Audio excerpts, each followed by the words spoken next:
আসসালামু আলাইকুম প্রিয় দর্শক শ্রোতা, আশা করি আপনারা সকলেই ভালো আছেন। সততা নার্সারির পক্ষ থেকে আজকে আপনাদেরকে দেখাতে যাচ্ছি হাইব্রিড সিঙ্গাপুরি সুপারি চারা।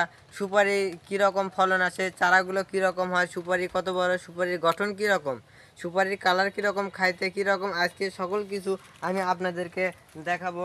তা দেখুন, আমি দেখাচ্ছি আপনাদেরকে এই যে হাইব্রিড সিঙ্গাপুরি সুপারির চারা। নিচে একটা বাঁধা পাকে আছে, তাও 200 পিসের ওপরে একটা বাঁধাতে রয়েছে। তার উপরে কাঁচা আর একটি বাঁধা দেখতে পাচ্ছেন। তার উপরে দেখেন ফেনে আছে। বর্তমান 12 মাস আপনারা এই হাইব্রিড সিঙ্গাপুরি গাছ থেকে এরকম ফলন পাইতেই থাকবেন। আর এখান থেকে আমরা চারা তৈরি করতেছি। আপনারা যদি কেউ চারা নিতে চান অবশ্যই আমাদের কাছ থেকে নিতে পারবেন। তা আমি আজকে আপনাদেরকে আরও চারা দেখাবো। আমাদের কাছে আরও কিছু গাছে ধরন্ত অবস্থায় আছে। তা আসুন আমি আপনাদেরকে সেই চারাগুলো দেখাই।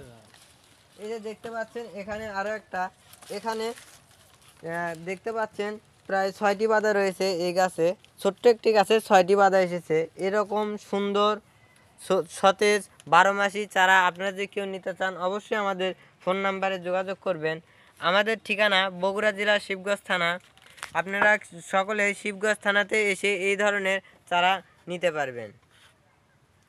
আমাদের ফোন নাম্বার 0173442670।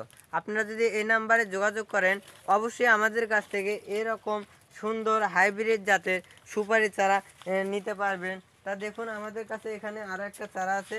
এটাতে দেখুন কাঁচা, এটা কিছুদিন সবেমাত্র এই বাধাটা এসেছে। আর কিছুদিন গেলে পর আরও পুরোপুরি ফলন পাবো। দেখুন এই যে দেখুন এরকম, এই যে দেখেন এই যে মাথা, এই একটা মাথাতে দেখেন 10 পিসের ওপরে আপনার গুটি এসেছে। এই যে দেখেন এখানে ছোট একটা ধরছে, এখানে 6 পিস সুপারি দেখা যাচ্ছে। এরকম সুন্দর সতেজ চারা আপনারা যদি কেউ নিতে চান অবশ্যই আমাদের কাছ থেকে নিতে পারবেন। সঠিক নাম্বারে যোগাযোগ করবেন, তাহলে আপনারা এই চারাগুলো নিতে পারবেন। অবশ্যই যাচাই করে চারাগুলো ক্রয় করবেন। তা ভিউয়ার্স, আশা করি আপনারা সকলেই ভালো থাকবেন, সুস্থ থাকবেন। সবার মাঝ থেকে আজকে বিদায় নিতে যাচ্ছি। আসসালামু আলাইকুম ওয়া রাহমাতুল্লাহি ওয়া বারাকাতুহু।